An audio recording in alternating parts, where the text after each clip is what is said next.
حضرات بیان پا میز مذاکره ما حرفی ندارم. ما قول به مردم شریف ایران ایدم جنسان برگردانه به دوره محمد خاتمی، یعنی خونه، مغازه، ماشین بخرن با زیر 20 میلیون.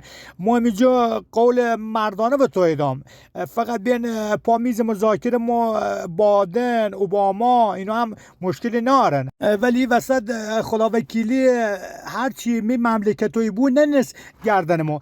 برق ریگن تقصیر ترامپی، او ریگ تقصیر ترامپی، گوشت و مرغ و حبوبات و ماشین و خونه و هرچی گرونی بود ننس گردن ترامپ. و موی وسط و چه گناهی که ما بد کنم میخوام کمک تو کنم بیام پا میز مذاکره، یا او دولو مال گلپایگان بی که وی ربی می 22 بهمن 1400 لعلا 3 ترکه چشات ترامپ ترکن.